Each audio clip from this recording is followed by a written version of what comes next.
سيدنا محمد. ازيكم عاملين ايه؟ معانا النهارده ان شاء الله طاجن باميه، طاجن اللحمه بالباميه. ده هينفعكم ان شاء الله في عزومه رمضان، في اي وقت برضو يشرفك على السفره، جميل جدا.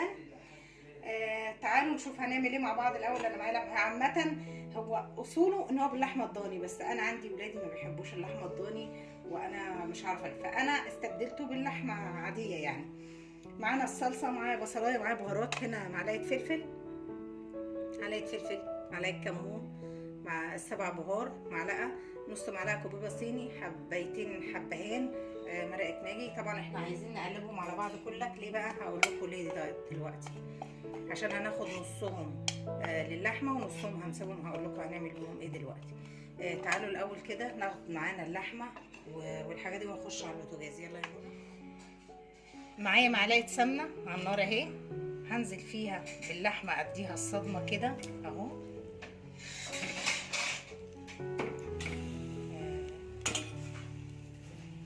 هي طبعا بتبقى باللحمه الضاني حلوه جدا، بس انا زي ما قلت لكم انا اولادي ما بيحبوهاش، يعني لو كلوا اللحمه يبقى حلوه قوي. ونوره اخرى ما بتاكلش اللحمه ومغلبيني لدرجه انتوا هتلاقونا كل تصويرنا فراخ. احنا هنديها صدمه شويه وبعد كده ابقى انزل بقى بالبهارات ونرجع. هنحط نص البهارات اللي انا قلت لكم عليها كده اهي، وطبعا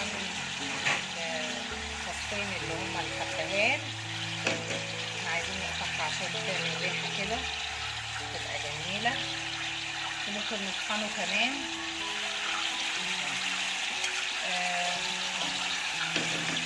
هنقلب بقى ونسيبها تاخد الصدمه كده شويه عشان ابقى احط عليها البصل، بس نديها الصدمه كويس عشان ريحتها هتطلع كده. هي اصلا من دلوقتي ريحتها طالعه جميله جدا.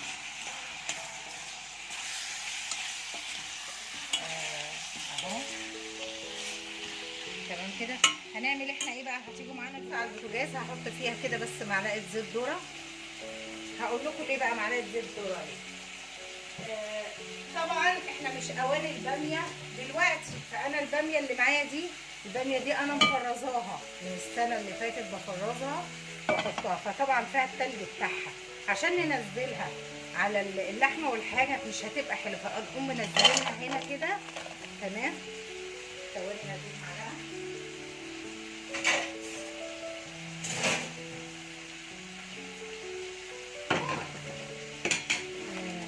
وبديها كده، ببتدي بس لما اديها اللون والتلج بتاعها يفك منها. هننزل بالبصلايه اللي احنا قطعناها كده معاها ونقلبها كويس، وهنسيبها برده شويه كده على نار وسط وارجع. طبعا شايفين اهوت ما شاء الله بالبهارات بتاعتها ريحتها جميله جدا. معايا ضيفه هنا النهارده بوسي اخت نوره، طبعا انا عامله لها الطاجن ده تضحك، وهي بقى يا جماعه ايه ان شاء الله تخش قريب، فعايزه تتعلم حاجات. طبعا يعني احنا كده كلنا يعني ايه عندنا نفسه الطهي كده والطعم والنفس كده حلو. عاجبها قوي، الريحه طالعه جميله قوي. هننزل بقى بالصلصه عشان تستوي فيها، عملنا طبعا احنا بنعمل الايه الباميه معاكم على النار، هقول لكم هنعمل فيها ايه، بس هننزل برضو بالصلصه كده.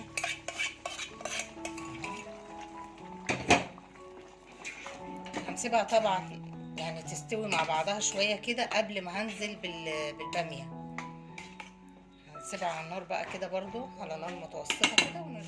وادي الباميه اهي بعد ما عملناها في معلقه زيت، هنعمل كده فرشه كده صغيره، هنقوم حاطين فيها معلقه الثوم دي كده، وطبعا هننزل فوق منها بالبهارات اللي هي كانت فاضله اللي عندنا اهي. قد ايه بقى ريحتها بتطلع جميله وبتخلي الباميه حلوه.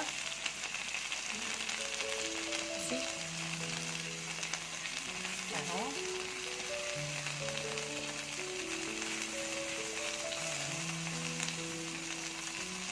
جميل، هتجربوه وهتلاقوه جميل جدا وطعمه حلو وتغيير في الاكل. شرفت في اي عزومه، في عزومات رمضان والسفره، جميل جدا. نقلبها بقى كلها ببعضها كده، بدل ما طبعا كان زمان يجيبوا بقى الباميه من الفريزر يقوموا ساقطينها على طول. لا، ده انا عرفت ان ده غلط، مش حلو.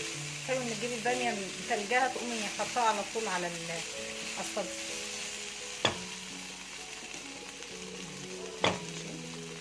المكعب هنحطه هنا، مكعب الدجاج ده طبعا انا هحطه في الصلصه هنا ده. شايفين وهي معانا كده اهي بتقلب اهي. بقى هنخلص في الباميه عشان نحطها عليه، بس تاخد اللون كده.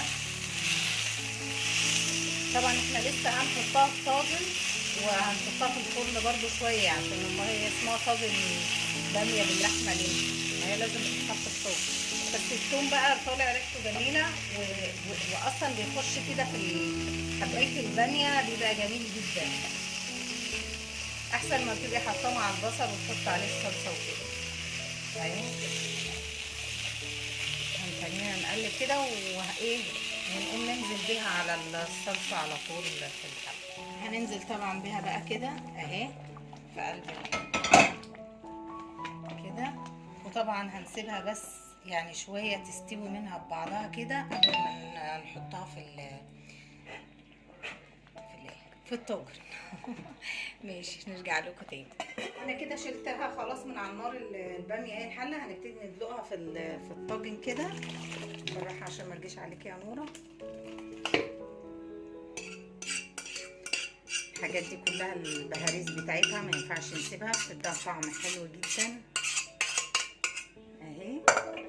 هندخلها الفرن.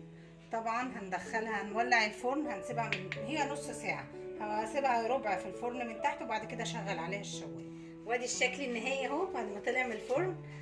قد ايه جميل وطعمه هيبقى حلو، حاجه تستاهل كده بقى. ايه، تدونا لايك واشتراك في القناه، تفعلوا الجرس يوصلكم كل جديد، وهقول لكم كده السلام عليكم ورحمه الله.